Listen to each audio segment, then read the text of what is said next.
Welcome back, deep divers. We're diving headfirst into a weapon that's, well, pretty controversial, the Nunchaku. Yeah, you see them all the time in movies, don't you? Right, but we're going to leave the Hollywood stunts behind and really unpack how these things actually work in the real world. Absolutely. And we've got the perfect guide for that, Mastering the Nunchaku by Dr. Ted Gambordella. Perfect choice.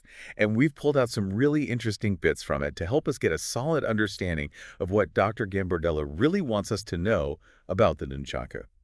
So think of this as your crash course, covering everything from the absolute basics to some pretty advanced techniques, both for using them and, importantly, defending against them. It's crucial to understand how to handle them safely and responsibly, and also how to recognize potential threats if you encounter someone else wielding them.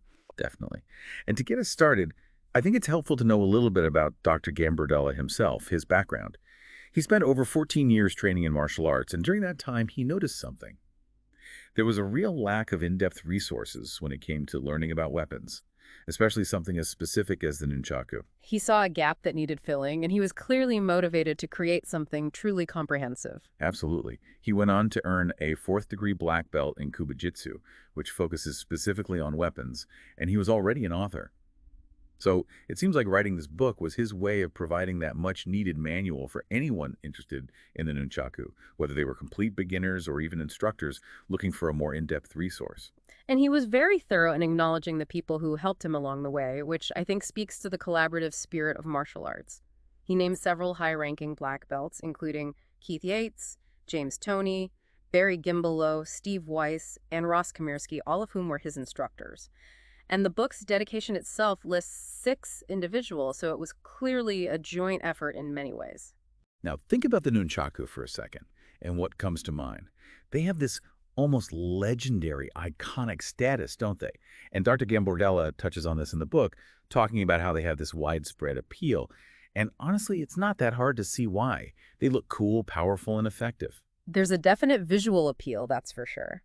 But what Dr. Gambardella points out, and this is what I find really fascinating, is this paradox between their seemingly simple construction and the incredible complexity of how they can be used. We're not just talking about 2 sticks and a chain or string here. No, not at all. It's much more nuanced than that. And the book really emphasizes the speed and force you can generate with them. And here's a key point he makes. You don't actually need huge amounts of strength to be good with Nunchaku. It's much more about technique and using leverage effectively, which is a fundamental principle in many martial arts, isn't it? Absolutely. And that focus on technique over brute strength is a hallmark of so many martial arts. You can generate a lot of force without solely relying on muscle power. And the emphasis on speed is also key because it gives you an advantage in terms of reacting quickly and delivering multiple strikes in rapid succession. Now, before we get into any specific techniques or anything, there's a really crucial point that Dr. Gambardella stresses right at the beginning, and we need to highlight this for you. He's very clear that the legality of Nunchaku varies wildly from place to place, and in fact, they're actually illegal in many states. And he even suggests that there's a chance we might see more restrictions put in place in the future. So if you're even thinking about training with these, the very first thing you absolutely have to do is check your local laws. Can't be stressed enough. Absolutely. You have to be responsible and understand the legal framework surrounding any weapon. And the fact that Dr. Gambardella includes this warning right up front just shows how important it is. Okay, so let's start with the basics, the weapon itself. What are we dealing with here? Dr. Gambardella describes the construction as pretty straightforward. You've got 2 pieces of hardwood, usually around 10 to 12 inches in length, connected by a piece of string, leather, or sometimes even a chain. Simple enough, right? Yeah, on the surface it seems pretty simple, and it's that deceiving simplicity that actually allows for such a diverse range of techniques and movements, which we'll get into in more detail. And while the choice of what connects the sticks, whether it's string, leather, or chain, can affect how they feel and handle, the fundamental principles of movement are the same. All right, so you've got these 2 sticks. How do you even hold them to get started? Dr. Gambardella outlines his preferred grip, and it starts with finding the balance point on one of the sticks. He even suggests marking it with a piece of tape so you have a visual reference. Then you hold it kind of like you'd hold a tennis racket, but the key is to extend your thumb and your forefinger slightly along the grip for better control. Why do you think that balance point is so important? Well, think about it. If you're holding something closer to its balance point, you have much more control over it. You're essentially reducing the moment of inertia, which makes it easier to rotate quickly and manipulate precisely. It's like twirling a baton. You naturally grip it near the center for better command. It makes sense when you put it like that. Now, Dr. Gambordella also introduces a couple of other specialized grips. One is the front spread grip, and he specifically mentions that this one's particularly useful for striking the eyes. To get into this grip, you hold both sticks side by side in one hand and then rotate your hand, spreading your thumb and fingers apart to create a gap at the front, which exposes the ends of the sticks. He points out that you can do this with two hands as well, and that this grip can be used not only for those eye strikes, but also for blocking and striking the throat or the leg. So it's quite versatile, even within that one grip. Yeah, it's interesting how that front spread essentially turns the tips of the nunchaku into more direct, linear striking tools, and the fact that you can use it for offense and defense and against various targets shows how adaptable they can be. And then there's the backward spread grip. To get into this one, you start by holding the sticks with the connecting part, the string or chain, facing your body, and the sticks are aligned side by side. Then you rotate your hand outwards, again, spreading your thumb and fingers apart, which opens the sticks toward your back. Dr. Gambardella says this grip can be used to strike or block attacks that are coming from behind you, so it's like having a rear guard. Exactly. It gives you options for engaging a threat or defending yourself from an attack that's coming from behind you, or even as a transition point from a backswing. So you're not just limited to what's in front of you. All right, so let's say you've got these basic grips down. How do you actually carry these things around, at least in a training environment? We're obviously not talking about concealed carry because, as we discussed, that has a whole host of legal issues attached to it. Right, it's a training tool, and Dr. Gambardella outlines a couple of practical ways to carry them within that context. Exactly. The first one he mentions is the front carry, which is pretty straightforward. You simply place the sticks inside your belt with the string or chain end hanging down, making them easy to grab quickly. That string down position probably helps prevent them from getting tangled up or snagged on anything when you need to draw them quickly during practice. It's all about efficiency. And the second one is the back carry, where you tuck the sticks under your belt across your lower back with the string or chain end facing up so you can reach behind you and pull them out. That sounds a little bit more discreet within a training hall, doesn't it? Yeah, it's a little less obvious that you're carrying them, but you can still access them relatively easily with a bit of practice. So let's move on to actually moving these things. Dr. Gambardella identifies the figure eight as the most fundamental and versatile movement. In fact, he says that pretty much all strikes and defenses originate from this motion. So what is it? Basically, you're making a large figure eight pattern in front of your body. You start with your feet about shoulder width apart, hold the sticks in either hand, and keep your other hand up in a guard position. And as you get better, the goal is to make that figure eight smaller and faster. And he stresses practicing this with both hands so you can use the nunchaku equally well on either side. What do you think makes the figure eight so important? Because, I mean, it seems like a pretty simple movement. Right, it seems simple, but it's really about building a foundation. That figure eight motion helps you generate power and control the trajectory of the weapon. The circular movement builds centrifugal force for strikes, and by changing the size and the angle of the figure eight, you can create attacks and defenses from all sorts of different angles. It's deceptively simple, but there's a lot you can do with it.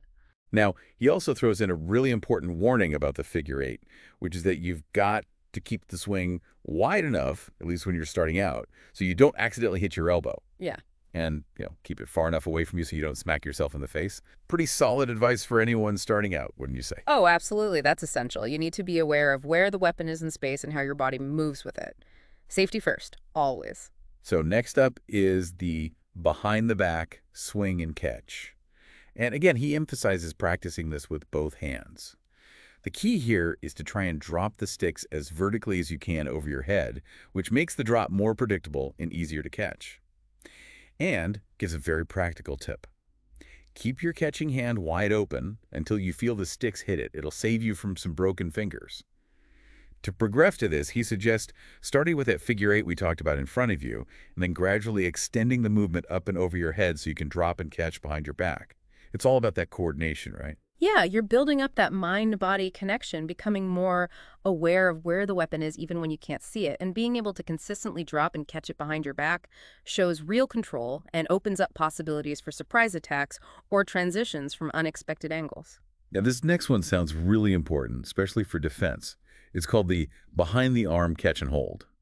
Dr. Gambordella says that almost all your defensive positions will stem from this, so it's clearly a fundamental skill. To do this, you start by holding the sticks in front of you.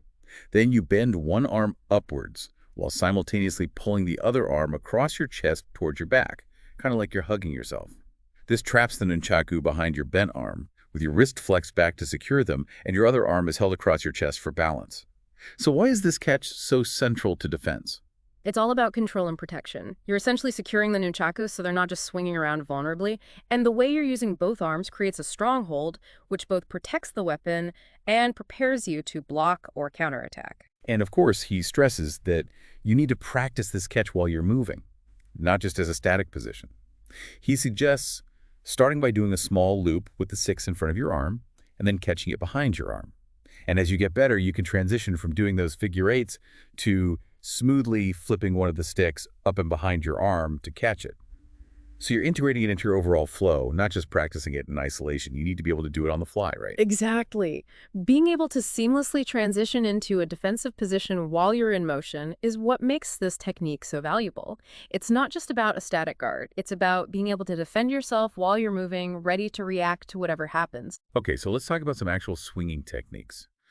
The first one Dr. Gambardella describes is the across-the-body swing, which he says can be used for both striking and blocking. He's very clear that you need to learn this one slowly at first, both to avoid hurting yourself and to develop the proper power generation. To do this, you start with the sticks positioned behind your shoulder and then bring them across your body in a sweeping motion. The key is to snap your wrists right in front of you where you want to hit, not at the end of the swing. Otherwise, you risk hitting your own back. Again, he says to practice with both hands, slowly building up speed and power as you gain control. And he also mentions keeping your non-swinging arm up, both for balance and as a guard, and using a slight shoulder turn to add more control and speed to the swing. So it's a full-body movement, really. It is, and it highlights how much of martial arts is about using your whole body, not just isolated muscle groups. The across-the-body swing uses that core rotation to generate power, and that wrist snap at the moment of impact is what really delivers the force. Now, the next one is called the swinging the stick straight down technique, and Dr. Gambardella calls this a very effective strike. But he's also very cautious about it, stressing that you need to practice this one slowly and carefully to avoid, well, hitting your shin or, as he puts it, other sensitive areas. You start with the sticks behind your back, swing them down between your legs, and then snap your wrists in front of your body, making sure your wrists are angled downwards between your legs so the sticks go through cleanly. And get this. He even says you should only increase speed once you can do this accurately while blindfolded. It really highlights the level of body awareness you need to develop. And in fact, he suggests practicing all moves blindfolded eventually to truly internalize them.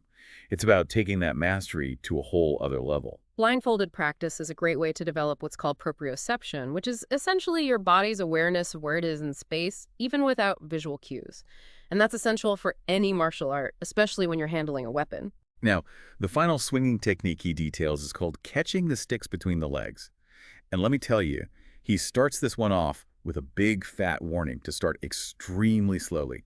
You definitely don't want to rush this one.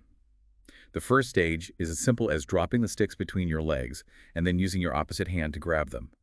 Then you move on to short, controlled swings in front of your groin, practicing catching them. And the last step is a slow swing to the back, down between your legs and catching them in front. The key things to remember here are to avoid snapping the sticks during the swing and to keep that catching hand wide open. And of course, practice from both the front and the back using both hands. It sounds like a technique that demands a lot of control and a healthy dose of caution. Absolutely. It takes a high level of dexterity to pull that off consistently, and any mistake could lead to, well, let's just say some unpleasant consequences. But mastering this technique could be very useful for creating unexpected transitions or defenses from a lower stance. It's all about precision and timing. All right, let's move on to blocks. Dr. Gambardella outlines a few fundamental blocking techniques. There's the high or rising block, which is pretty much what it sounds like. You snap the sticks upwards together to intercept an overhead attack. Then there's the two-handed down or groin block, which, as you might guess, involves snapping both hands that are holding the nunchaku downwards to protect your lower body. He also mentions the square or body block, which can be used to catch an opponent's wrist, and the leg block where you spread the sticks out horizontally in front of you to block a low kick. It seems like having a solid grasp of these blocks is pretty crucial for defense, right? Absolutely. It's all about creating a barrier with the Nunchaku, either to deflect an attack or even to disrupt your opponent's movement. The two-handed block is going to be more stable and absorb more force, while the spread leg block uses the length of the weapon to cover a wider area. Each block has its own strengths and applications. Now, let's say you're on the offensive. Where are you actually aiming with these things? Well, Dr. Gambordella outlined some key target areas. These include the back of the neck and shoulders, the collarbone, the ribs, the knee, the abdomen with a thrusting motion, and the face with a smashing strike. These are obviously all pretty vulnerable points. From a tactical perspective, why do you think these areas are emphasized? Well, those are areas where a strike is going to be most effective. They're either particularly sensitive to pain, or striking them can quickly disable an opponent by disrupting vital functions or causing enough pain that they lose mobility. He also details a move called a wrist lock with the Nunchaku. Basically, if someone tries to punch you, you flip the sticks up and over the top of their attacking wrist, then you reach underneath, grab the end of the stick, and pull it tight. You then wrap the stick securely around their wrist and twist to cause pain and control the arm. It sounds like a pretty effective way to manipulate a joint, wouldn't you say? Yeah, it's all about leverage. By using the nunchaku, you can amplify the force you apply to that wrist joint much more than you could with just your bare hands. And that pain can force them to comply, or at least give you control over their limb. Now let's get into some chokeholds. Dr. Gambardella describes several variations. First, there's the two-handed straight choke behind the neck, which is pretty self-explanatory. You position the sticks behind the opponent's neck and then pull the ends against their throat while leaning their head back. Then there's the X choke, which he claims is the most powerful. For this one, you put the sticks across the front of their neck with one hand and then reach behind with your other hand, crossing your arms to grab the ends of the sticks. That sounds like it would put a lot of pressure on their neck. It does, and that's the point. Both of these chokes are targeting the trachea to cut off airflow and the carotid arteries to restrict blood flow to the brain.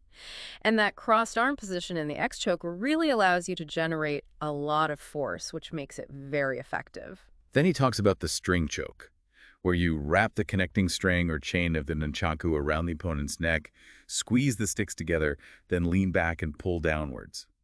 He points out that this choke is very effective and difficult to escape once it's applied correctly. And then there's a pretty brutal-sounding one, the eye and face smash from behind. This is where you just press the sticks forcefully against the bridge of their nose or their mouth. And finally, he mentions the face choke, where you wrap the sticks across the mouth and squeeze. These are all pretty intense techniques, to say the least. Yeah, they're definitely designed to be incapacitating, and they demonstrate how versatile the nunchaku can be. You're not just using them for striking, you can use them to apply pressure to vulnerable areas in a variety of ways. And the string choke is a good example of how you can use the connecting element of the weapon to really focus that pressure on a small area. Now, the book doesn't just stop at individual techniques. Dr. Gambardella goes on to give specific examples of what he calls offensive techniques, which are basically combinations or sequences of moves strung together. So let's walk through a few of these to see how these techniques can be combined in a real fight. One example he gives starts with blocking a punch, using that behind-the-arm ready position we talked about earlier. Then you immediately smash the opponent's abdomen, followed by a flip smash to their collarbone. Then you hit the back of their head as they start to fall, and finally you deliver a smash into their back once they're on the ground. It's a very aggressive, relentless combination. And that's what makes it effective. You're not giving them a chance to recover. You're chaining together techniques, exploiting the openings created by the previous strikes, and maintaining constant pressure. Another sequence involves swinging down to hit a kicking opponent's shin, which disrupts their balance.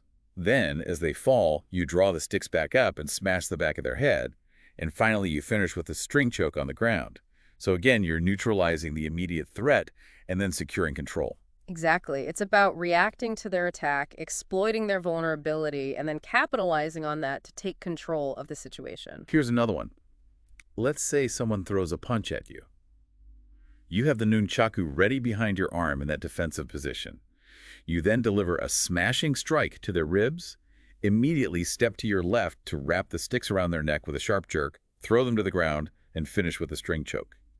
This one's interesting because it incorporates a transition from striking to grappling and then a submission. Yeah, and that highlights how the nunchaku can bridge the gap between striking and grappling. They can be used to control an opponent at close quarters, set up takedowns, and even lead into submissions. Then there's a technique where you step underneath an opponent's arm while simultaneously tightening the sticks around their wrist to lock it. Then you execute a throw and finish with a smash to their face. This is another example of using the nunchaku for joint manipulation to set up a takedown and a final strike. It's all about using the nunchaku to create a mechanical advantage. You're using them as a lever to control their joint, which then allows you to throw them off balance and deliver that final blow. Another example involves blocking a kick with that two-handed groin block, then dropping one stick to wrap the connecting string or chain around the opponent's foot. This essentially creates a leg lock. You then do a sharp turn to throw them off balance and finish by smashing the back of their head against the ground. That's a pretty intricate move, using the construction of the nunchaku in a very unique way. It is. It really shows you how well Dr. Gambordella understands these weapons and how creatively he's thinking about their use. He's using that connecting element to trap their leg and gain leverage for a throw. And the last offensive sequence we'll cover involves blocking a punch with a rising block using the nunchaku, then immediately thrusting the ends of both sticks into the opponent's eyes, followed by a kick to the groin, and finally a groin smash once they're on the ground.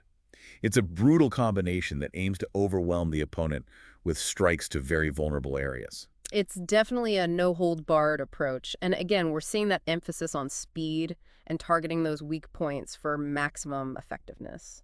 Now, it wouldn't be a complete guide without addressing how to defend against someone who's using nunchaku against you, right? Absolutely. That's a critical part of understanding the weapon and its potential threat. And Dr. Gambordella covers a number of defenses.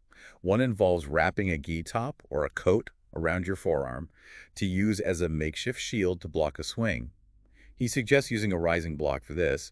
Then you immediately follow up with a groin kick and a palm heel strike to the throat, finishing with a shudo, which is a knife hand strike, to the throat.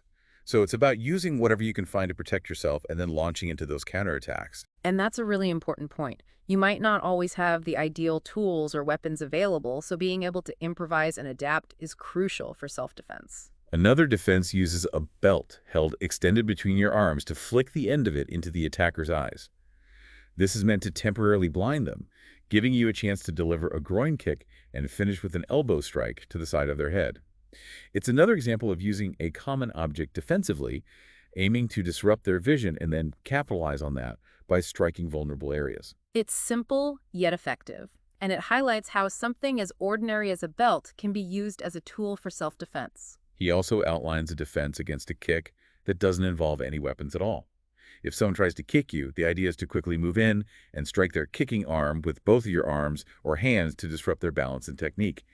Then you step back to deliver a kick to their groin and finish with a hard shido strike to the back of their neck. It's all about speed, targeting weak spots, and neutralizing the threat, even without a weapon of your own. It demonstrates that effective self-defense isn't just about weapons. It's about using your body effectively, understanding how to disrupt an attacker's balance and movements, and knowing where to strike for maximum impact. Now, this next defense is pretty intense and takes a lot of focus. The idea is to stay just out of range of the attacker, watching the string or chain of their nunchaku intently. When they swing, you make a very quick movement to grab the connecting piece between the sticks to stop their motion, and at the same time, you secure their arm. Then you deliver an elbow strike to their ribs, throw them to the ground, stomp on their ribs, and finally use their own nunchaku to strike their head. That's a pretty high-risk move, but if you pull it off, it's very effective. It is risky. It relies on perfect timing and a good understanding of the weapon's movement. But if you can time it right, you can essentially disarm them and turn their own weapon against them. The last defense against nunchaku that Dr. Gambordella discusses involves using a jo, which is basically a short staff or baton. To defend against an attack, you thrust the jo directly between the attacker's swinging nunchaku to catch and entangle the connecting string or chain. Then you pull back sharply to disarm them and counter by striking their ribs with the jo. You finish with a strike to the back of their head and neck. This one obviously depends on having another weapon at your disposal. Yeah, it's a weapon versus weapon scenario. Yeah. And you can see how the longer reach and the rigidity of the jo can be used to disrupt the nunchaku's movement, create an opening, and deliver counterattacks. Now, one last thing to mention. Dr. Gambordella's book also includes quite a few pages devoted to what are called kata. These are essentially choreographed sequences of movements and techniques, almost like a dance. But they're visual in nature, so it's really hard to describe them accurately in an audio format like this without you actually seeing them. So while they're an important part of the book, especially for practicing and developing muscle memory, we're not going to get into the specifics of those here. Yeah, kata are a crucial part of traditional martial arts training. They're designed to help you develop muscle memory, coordination, and a deeper understanding of the techniques. And the fact that Dr. Gambardella includes them in the book shows how important he thinks they are for developing real mastery. So to wrap up our deep dive into Dr. Gambordella's Mastering the Nunchaku, we've covered a lot. We've explored those foundational grips, the essential movements like the figure eight, basic striking and blocking techniques, and we even delved into some of the more advanced stuff like wrist locks, chokes, and a variety of offensive and defensive combinations. It's a pretty comprehensive look at the weapon and its applications, wouldn't you say? Definitely. Dr. Gambardella clearly set out to create a comprehensive guide, and he's certainly achieved that. The level of detail he provides is impressive, taking you from the very basics to the intricacies of using the nunchaku in a combat situation. And again, we can't emphasize enough those legal considerations he highlights. Owning and carrying Nunchaku is subject to legal restrictions in many places, so please do your research and make sure you're on the right side of the law. It's a crucial part of being a responsible martial artist. Absolutely. Responsibility and awareness of the law are fundamental to practicing any martial art, but especially one that involves weapons. So here's a final thought to leave you with. Oh, We've seen how deceptively simple the Nunchaku are in their design, but at the same time, they have the potential to be incredibly complex, even dangerous in their application, and they're often restricted by law. So it makes you think, doesn't it? What does this tell us about the relationship between tools, skill, and responsibility? We focused on the Nunchaku here, but these ideas apply to so many other fields. Mastering a tool, whether it's a physical weapon or something like a powerful technology, always comes with the responsibility to use it ethically and with awareness of its potential impact. Thanks for joining us for another deep dive.